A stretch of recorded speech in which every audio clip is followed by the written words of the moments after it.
Hello, everyone, and welcome to another episode of Blame It on Marketing. Today, we are going to pick up a conversation which we have started for sure, and that's to do with your marketing career and kind of the black hole of development and progression that it can be because it's a bit undefined. But I'm not going to dig in too much. I'm going to introduce our very special guest, Olga, and let her tell you a little bit about herself. Hi, ladies. Super excited to be here. My name is Olga Karanikos. I'm the CMO at SalesScreen. And SalesScreen is a sales gamification company. So I like to straddle between the marketing and sales world. And why is the topic of marketing career development so close to your heart? I think for me and my career trajectory, I fell into marketing. I didn't grow up wanting to be a marketer and just fell into it and fell in love with it. But then there was no one that could really tell me, no one could tell me what to do to get to the next step, right? You're just kind of figuring it out as you go. And I really love developing my team members and mentoring marketers and kind of helping them through. So it's certainly dear to my heart. And I don't want people to go through the pains that I went through. Oh, you're with two friends here, Olga. We both fell into it too, so I'm really excited that we can talk about that. But before we get going on the subject, are you prepared to confess your deepest, darkest marketing fuck up to us? Yes, and this one, it may be a bit of a cop out because I was kind of forced into it. But I once worked for a CEO that was convinced that just spray and pray emailing was the way, and we had this massive campaign during the pandemic and it was going to fix everything. And he was like, just email Salesforce. And I was like, what do you mean? He's like, everybody in Salesforce, just email them. And I was like, this is the worst idea ever. Very bad idea. But I was like, I'm not going to take up this battle and I'm going to do it. And we got our domain blacklisted. We got kicked off of HubSpot. We were no longer allowed to email. Damn. Oh no. It was painful. It was very painful. Yeah. And there's spray and pray, and then there's like one company like heavy targeting. I feel like that's a whole other like ball game. It was, and it's kind of like when you know better, but I was like, all right, here we go. Let's see what happens. And yeah, the worst that could happen happened. And then it took several months to try and convince HubSpot to let us, back in their good graces and allow us to email through them. Did the CEO ever ask you to send another one of those? Never again, thankfully.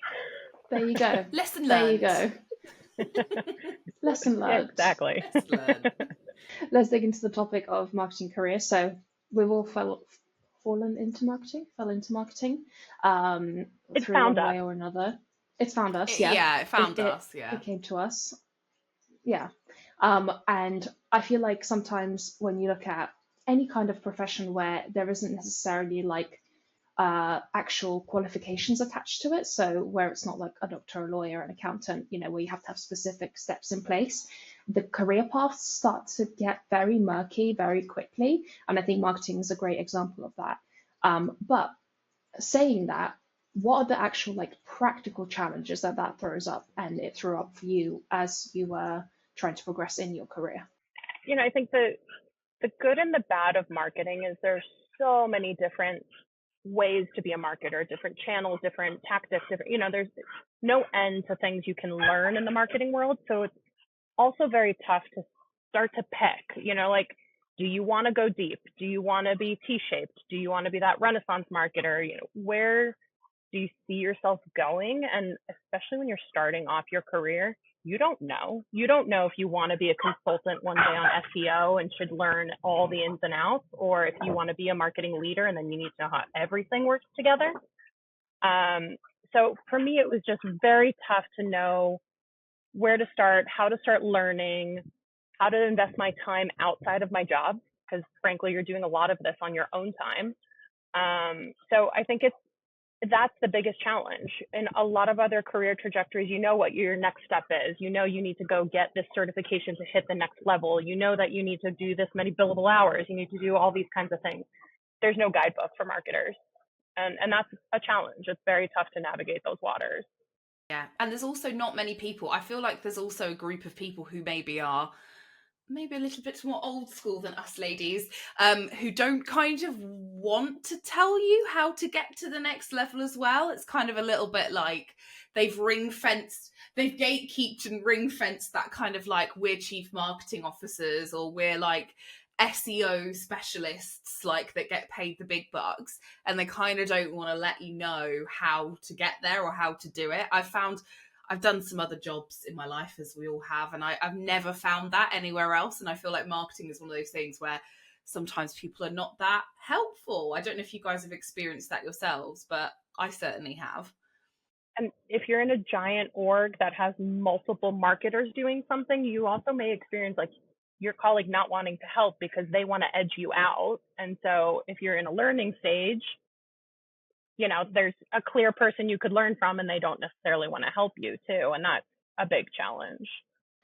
That's very, very true. Before we kind of move on to the next question, I just wanted to ask, what's a Renaissance marketer? Did I hear that right? Are we all Beyonce? Sounds very I hope romantic. that's the answer. Yeah. It's like the Holy Grail. Let's just keep going down this path. But I tell my team all the time, I try to encourage them to be Renaissance marketers. Like, ask as many questions as possible. Yes, you're a product marketer, but know how the demand gen side works. Like, yes, you're an event, but do you know our messaging? You really need to know what everybody on the team is doing, what their function is, how they work, and just understand how everything gets put together. And if you're asked to chip in on something, that you're willing and interested and want to do that, because it's only going to serve you to know, at least on the surface level, everything, and be able to just jump in if it's needed. And of course, I'm coming from a place where like our org is small right now, right? I'm working in a scale up. So a lot of times I do ask my folks like, hey, so-and-so's out, can you help chip in for something? And if you're that Renaissance marketer that kind of gets it, you at least can fake it for a day and be able to help so that the machine is still rolling. Cool. That makes sense. So the Renaissance being kind of taking your like blinders off to only your discipline and your thing that you're doing, and just being part of the wider marketing effort plus what it means to the business. Yeah, and it goes into kind of, we're talking about career progression and development, and the one thing that has served me the most is having that level of curiosity and being able to understand all of the functions enough that I can speak to them. I know how they work together. I'm not, a guru in every single marketing space, but I do know enough of how it all works together and how it fits into the wider org. And I think it's so vital to have that scope, and being able to understand where that fits, that cog in the wheel, and how you can chip in and how that's going to impact different areas of the department. Because a lot of what we do as marketers too is like, you need to be an advocate for marketing within your org as well. Not every org believes in marketing, shockingly, but every person on my team should be able to speak to anybody in the company about what we're doing, what our projects are, why we're doing it, how it serves the greater company goals. So you really do need to be that Renaissance marketer of just at least knowing what's happening and being able to like dabble in just about anything I throw at you. I'm obsessed with this term, Emma. Can we like steal it and do something with it? I just want to put Renaissance marketer everywhere.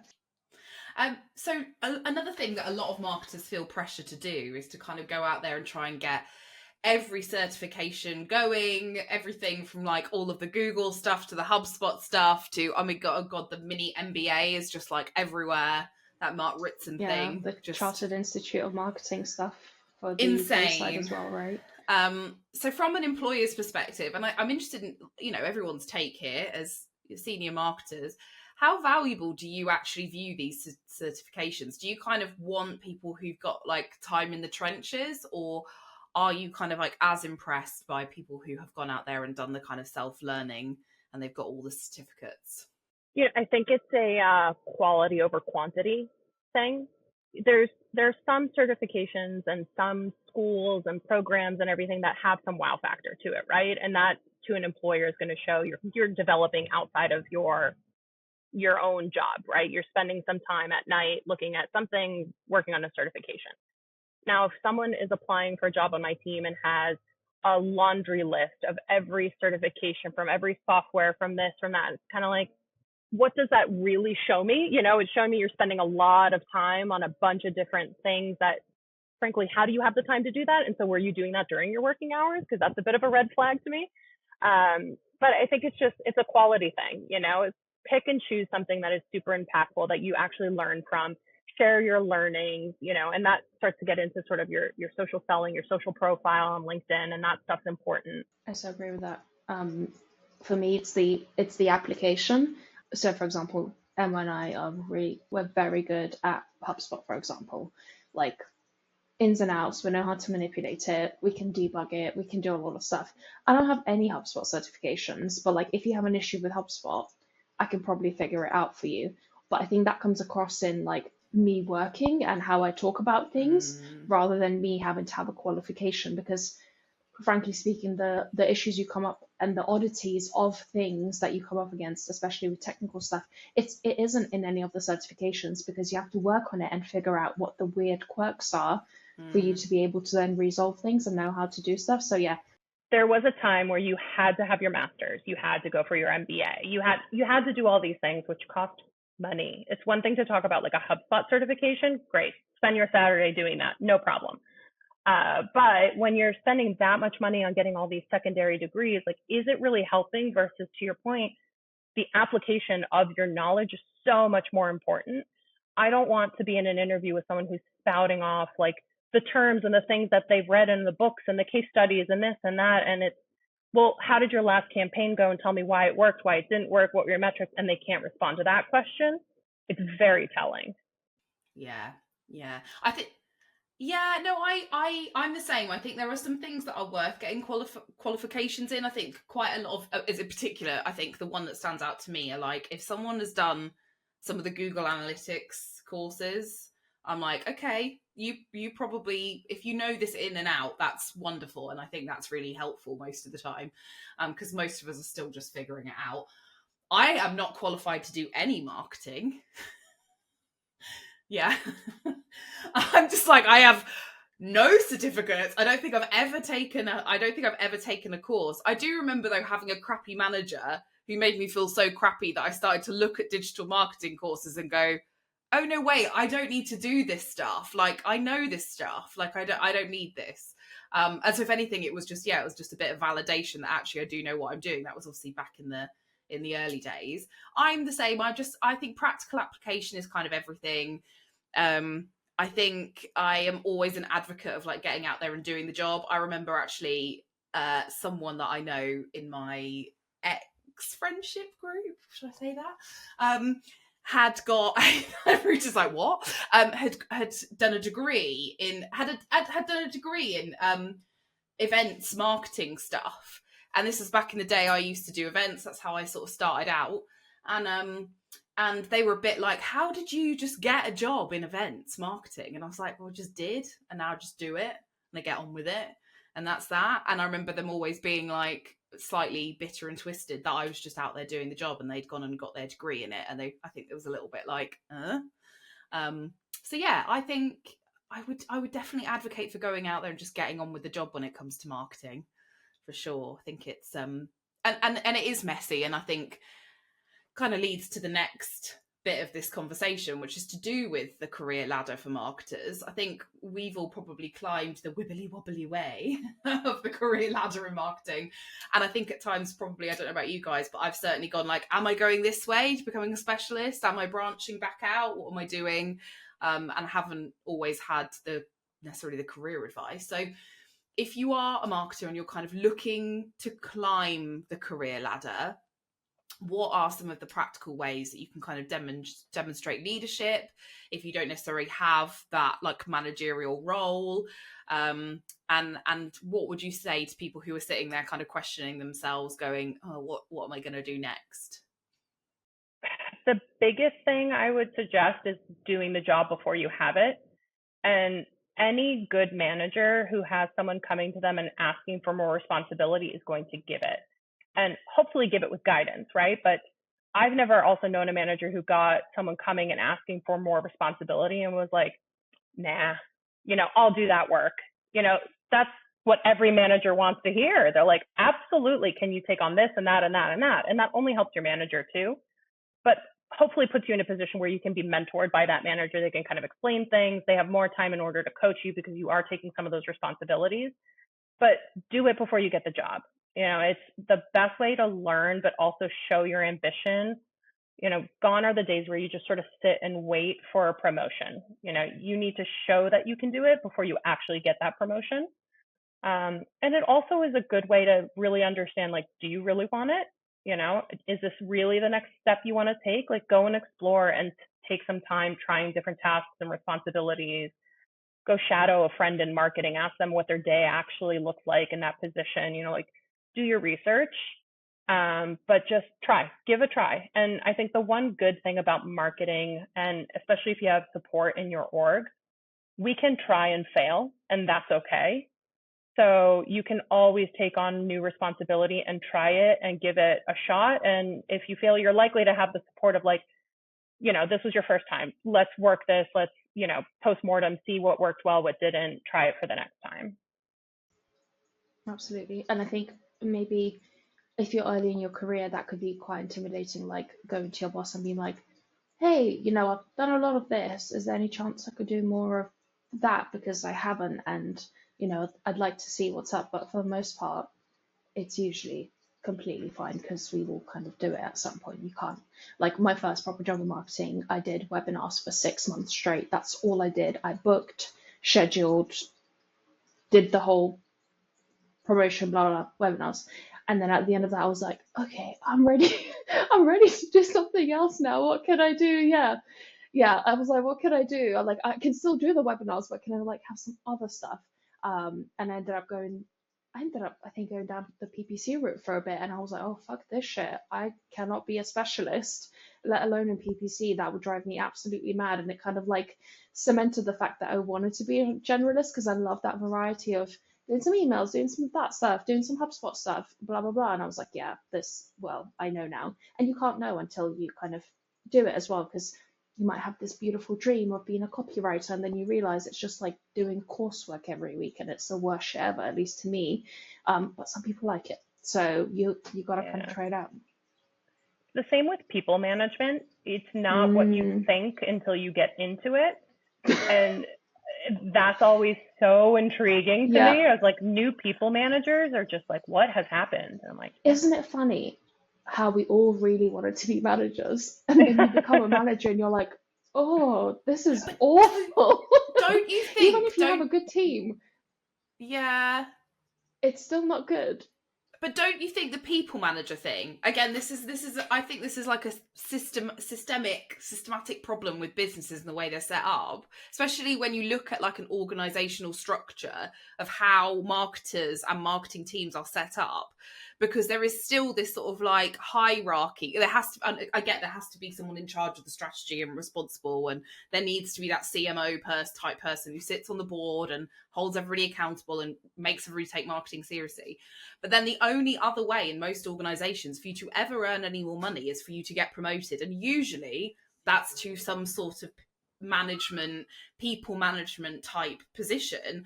And then basically I think it kind of breeds this like misconception that that's the only way to ever earn any more money or to do anything, bigger and better, is just to basically be in charge of the team, which just really doesn't suit some people, like you're saying. It's like not everybody's cut out to be a people manager. I think I have had more anxiety in my life over the last 5 years because of people management than I have at any other time. It's not as easy and as straightforward because, even if you're a good manager, which I like to think I'm all right, you feel this duty of care over the people that you are responsible for.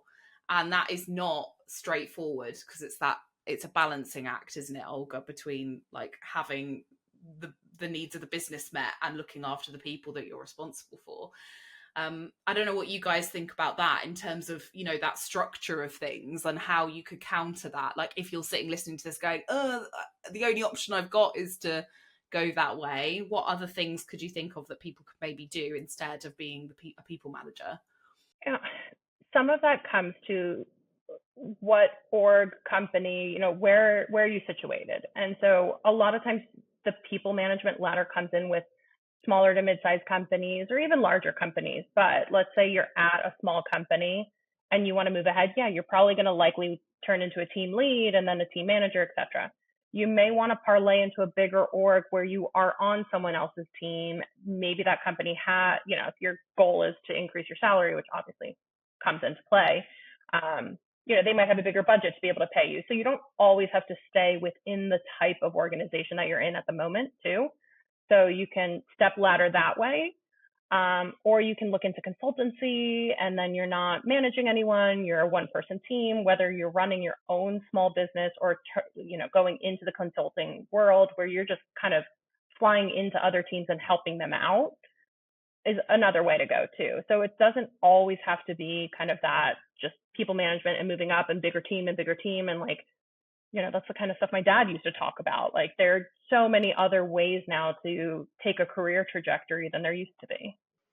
I think you can also, in smaller organizations, be like a head of content, but not necessarily have a huge team. So maybe you're supporting an agency and you're working with an agency that works with you, but you're still leading on that bit. So it's less people management. It's still more of the actually doing the marketing, which is another thing to mention. You might just really enjoy doing the marketing. I know me and Emma do, and the people management bit is just kind of like, well, we've got to do it, but we like doing the marketing. So if you're in that space, there is ways to set that up for yourself where you don't have to necessarily do the people management. But it all depends on the organization you're in and kind of what they see as growth for them.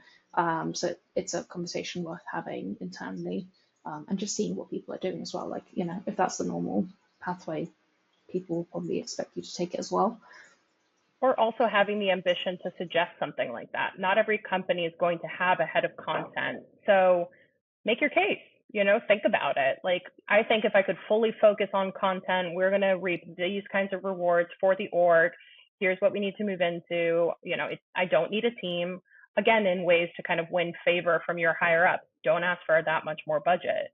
Like, yeah, you want to specialize on content? Great. You don't need a team behind you? Great. Let's do it. So I think too, the good thing about marketing is you can be creative. There's so many different types of titles. So use the fact that there isn't a clear path to your advantage and come up with a position that you think is going to serve the needs of your company. I was just going to ask one question because I know a lot of the people who listen, who reach out to us, are maybe in the camp of the people who've got bad managers and CEOs who don't get marketing. And so it's very difficult to have some of these conversations that we're talking about.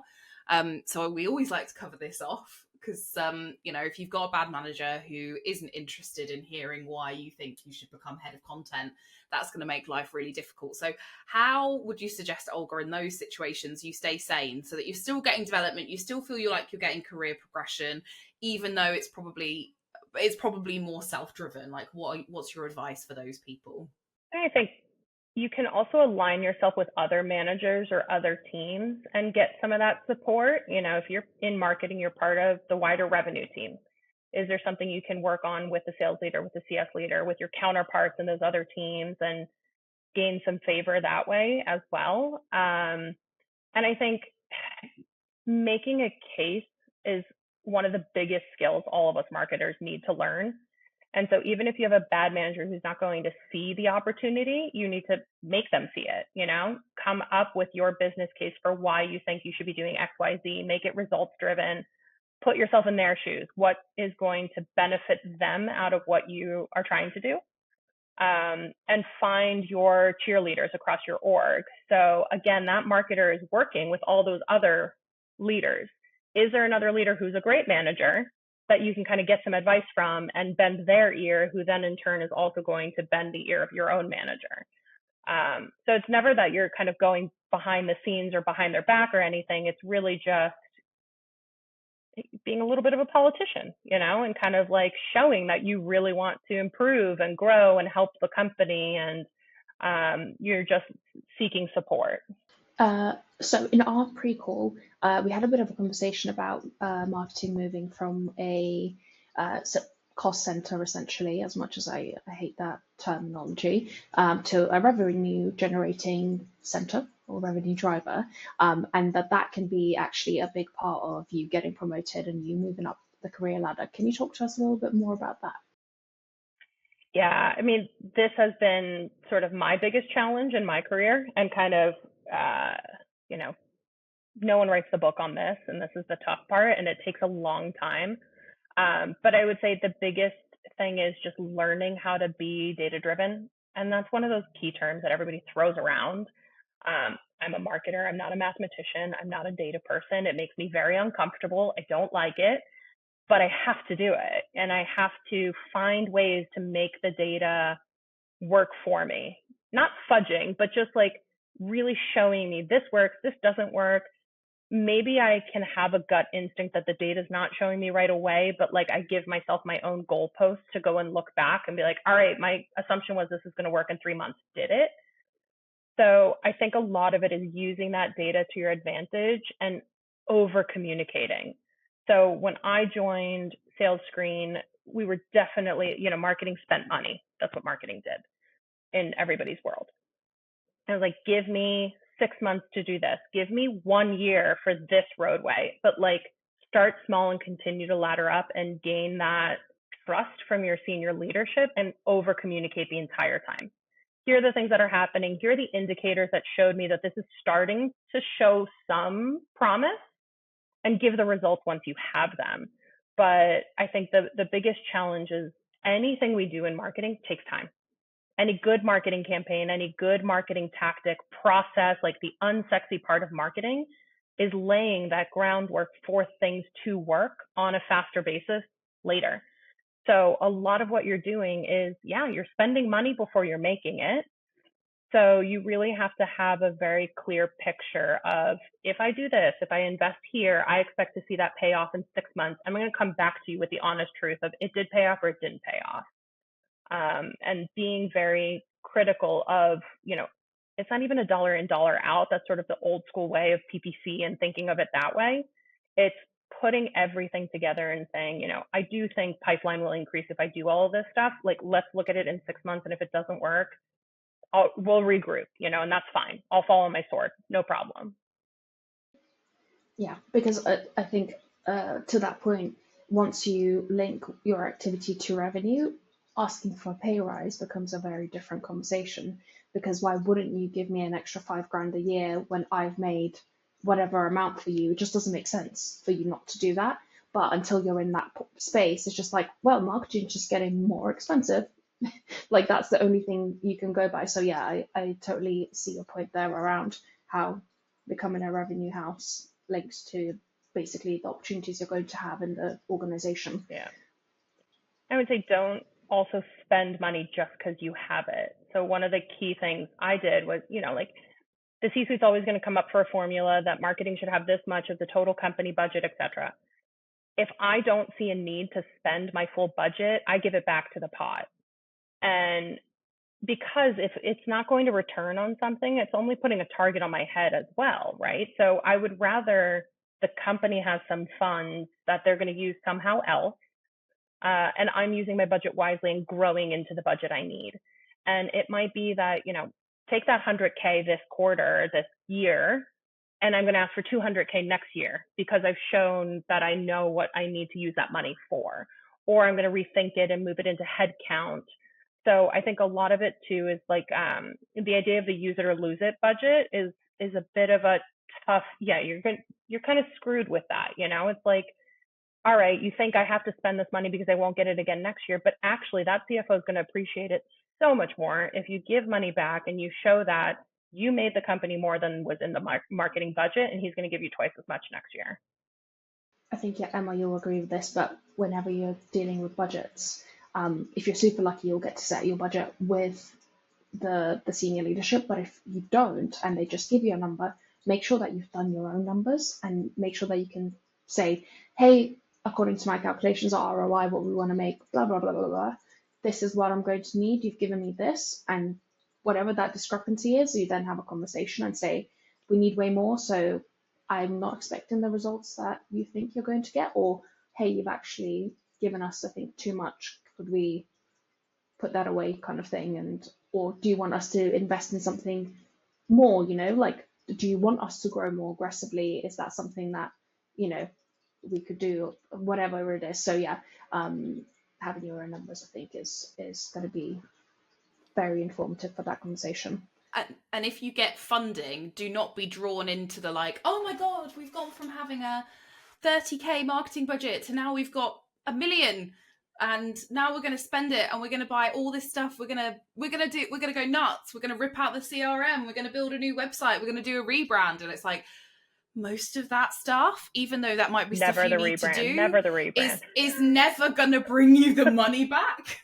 Yeah, but if you need to do that stuff, because sometimes you do, like there are companies where you're like, Jesus, please have a rebrand, right? Okay, if you are a bit old school and a bit outdated, but like you then need to be able to communicate effectively why you spent your money on that, and then don't expect the ROI to be a pound in, pound back, whatever the hell it is your figure is. So yeah, I think it's that. It's like, be realistic on what you're spending the money on. So yeah, don't get drawn into the like shiny light of the big marketing budget and we can have everything we've ever wanted, and then not track it effectively and have real communications about pipeline and all of those sorts of things, because I have seen that trap fallen into firsthand.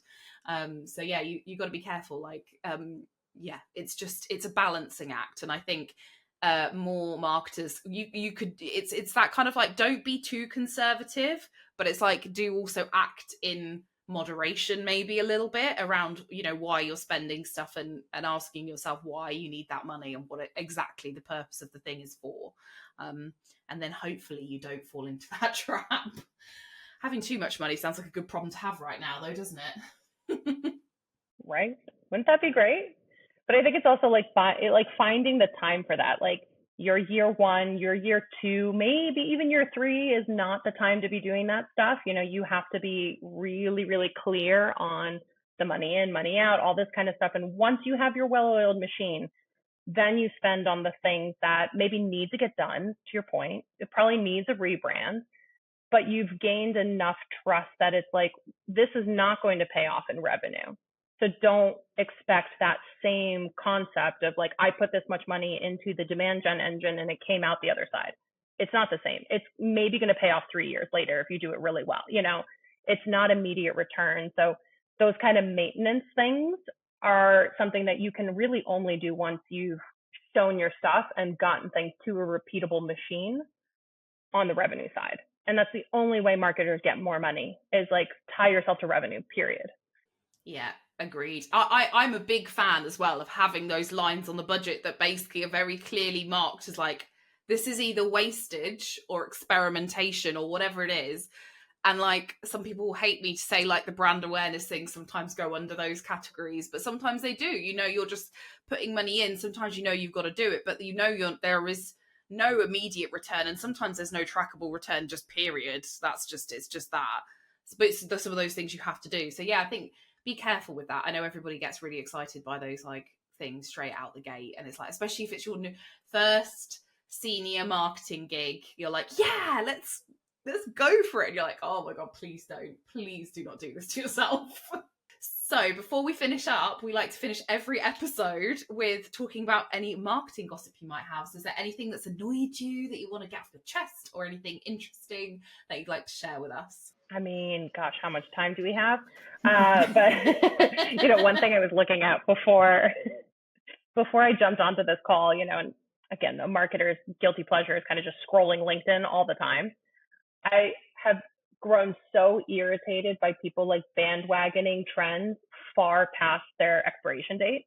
It's like, how many people are still doing the trend of like, here's, you know, what I learned about B2B SaaS from my marriage. And it's like, all right, this has been, exactly, the Olympics. Like, there's a time where that's fun and funny and it went viral, and then it expires. And like, if you're just too late to the game, it looks so needy, and you can come up with authentic content that was going to do so much better than you clearly like just bandwagoning and like, ooh, right, I forgot to post about that, you know, my Olympics related post. Like, I think we've all shared tidbits of our career and kind of how things went, and now upon reflection, you know, how you would do it again if you had the opportunity to do it again. So I think it's a nice experience for me, at least, to do that with you. But also I think it's going to be quite useful to people who are in the in the trenches now trying to do it because it's fairly practical, I think. If it's not, please tell me and we will cover this again. But yeah, thank you so much for joining us. We hope to see you on blameitmarketing.com if you're not already on there, Olga included. So hopefully you can ask us and got some questions about your career and if you need any guidance. Yeah, I think that's all the updates. That's all the things I'm supposed to say at the end of an episode. So thank you so much, and we'll see you on the next one.